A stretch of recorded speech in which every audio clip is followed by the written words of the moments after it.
So if you are in an even though moment and you think you need every turn before you can take the next one, you are confused. Our faith is not in the destination. Our faith is in the guide who will see us safely to the destination. So I wrote a statement that you can have for free. I won't charge you royalties. You don't even have to give me credit. I will go as if I'm guided, even though I feel I'm guessing. You like it? Because don't you feel like you're guessing sometimes? Don't you feel like you are guessing at this sometimes? I finally got to interview my favorite preacher 10 years ago. I said, what is the most important thing I need to know about standing behind the pulpit? He said, we're all guessing. None of us have seen God. It takes faith to preach. It takes faith to parent. It takes faith to lead. It takes faith to go back to school. It takes faith to stay in therapy. I was in 5 years of therapy and I said, this isn't working. Until I realized that some of the things that didn't feel like they were working for me, God was using those things in my children's life. About the time I wanted to quit therapy, one of my kids came to me and started giving me the advice that my therapist gave me that I had given to them, not even knowing. God knows why you're in it. You don't. God knows what he's going to do through it. You don't. God knows who he wants to help through your life. You don't. God knows what he's building. God knows your foundation. He is the architect. He is the builder. He has the blueprint of every blessing in your life.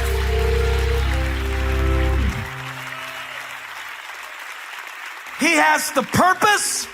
He drew the picture. Oh, I feel like preaching this to help somebody know that you can go not knowing, that you can contribute not knowing, that you can keep preaching while people are leaving, that you can just do it, that you can just live, that you can just praise, that you can just testify, that you can just boldly grab hold of the altar and say, for God I live. Even though. Say even though. By faith. Even though. If God's got you in an even though moment right now, where your truth says one thing, but your tent says another thing, you can stay right in the promise, even though you have no proof. Who is this for? I'm staying in this promise in the absence of proof. I feel like this is a fighting word today. Woo. I don't know what we're fighting, but I'll fight with you. You need some backup? I don't know what I don't know what's been coming up in your mind.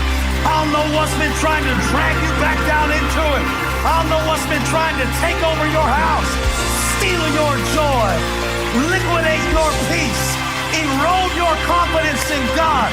But you're not in this faith fight by yourself. Not today. I've been lifted. I've been spoken. I got a word from God.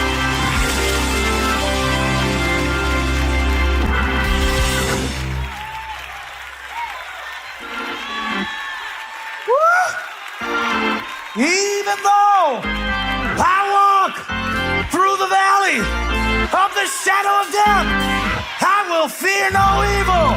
For thou art with me. I got a rod. I got a staff. I got goodness.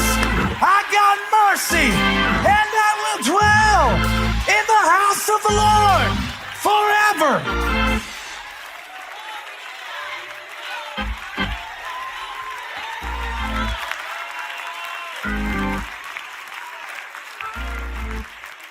He lived in a tent even though he was in the place of the promise. He was in the place of the promise even though he lived in a tent. Different than what you picture. Slower than what you want. But in that tent was Isaac, Not yet. He hadn't even been born yet, and he was in the tent already. Because when God puts a seed of something in you, the seed is in you before you see it. You've been praying for your kids. You've been praying for your opportunity. You've been praying for something to happen that you need to happen that only God can do. The seed was there before they could see it. And even though I can't see it right now, even though I walk through the valley of the shadow makes it very difficult for you to get a visual. But even though he did not know, see, it's that second even though, where it says in verse 11, even though he was too old. Don't tune me out if you're 13. Because everybody has something that the devil has been telling you, you are too. I don't let the devil tell me I'm too old to be relevant. First of all, I'm not.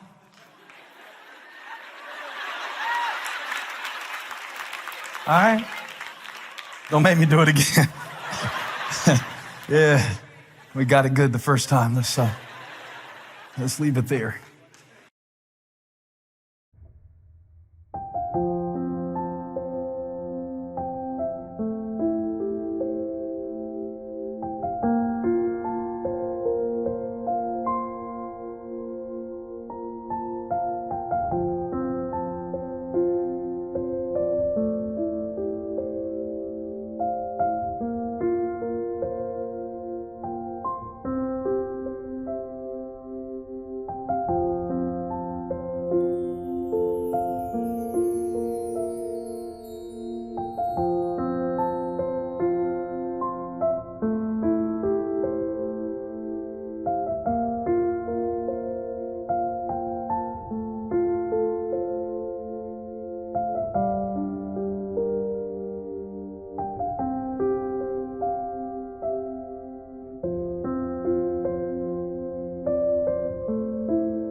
And yet he tells me I'm too stupid.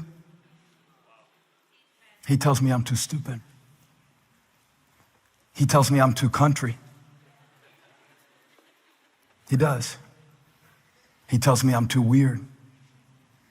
He tells me I'm too raggedy. He tells me all these things. But look what the Bible said God did for Abraham. Would he do this for you too? By faith, Abraham, even though he was too old and Sarah herself was not able to conceive, wasn't able to become a father. I got to read you what the Bible actually says about him. Go to the next verse. He became a father of many nations. He lived like a nomad. And so from this one man, look what the Bible says about Abraham. And he as good as dead. That's about how people will see you. That's about how people will see you. That's not what God said about Abraham. Look at that nomad living up here in this promised land thinking he belongs here. He's as good as dead. Yeah.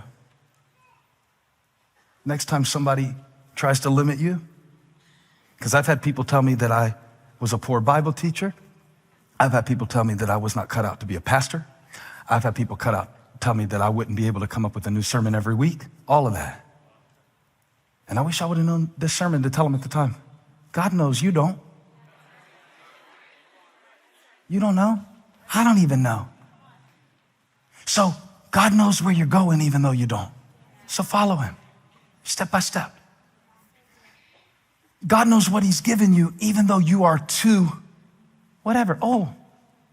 young. That's what Timothy said, I'm too young. Paul said, don't let anybody look down on you because of your youth. Set an example for the believers in life and love and speech and faith and godliness and purity. Don't let anybody put their two on you because they don't know. You've been divorced too many times. Think how much you've learned that you can help other people who have been through divorce. You done paid the tuition. You might as well teach the class. Hey.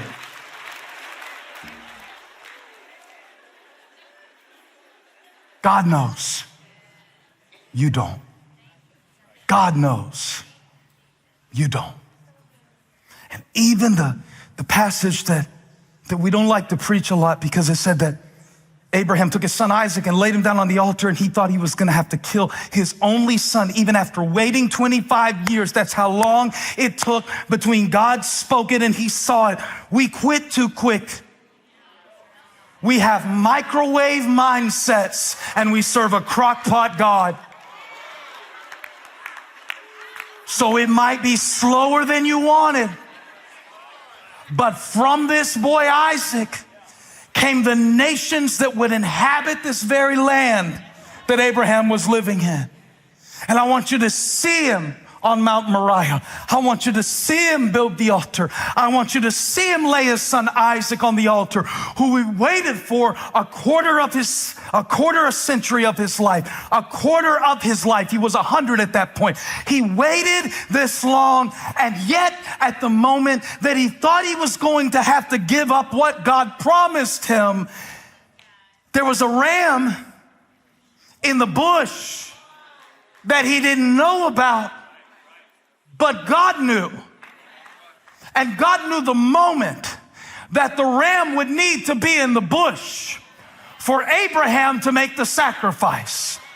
Whatever has been withheld from your life, whatever seems like it is behind in your life, whatever seems like the enemy has taken it out of your life, can you trust the timing of God in this moment enough to know that he knows? He knows what I need, when I need it. And if it didn't come yet, it wasn't time yet. But somebody who knows it's time, by faith, for you to take the next step when you can't see beyond it. Stand up and give God praise by faith. There is a praise that comes by faith. Even though my favorite Bible verse is when the sister came to Jesus and said, I know my brother will rise again at the last day. And Jesus said, last day, I am the resurrection and the life. And whoever believes in me will live even though he died. So we're living in the even though. And our job today is to trust God as if, even though. I don't know your even though. God does. God knows the even though you're going through.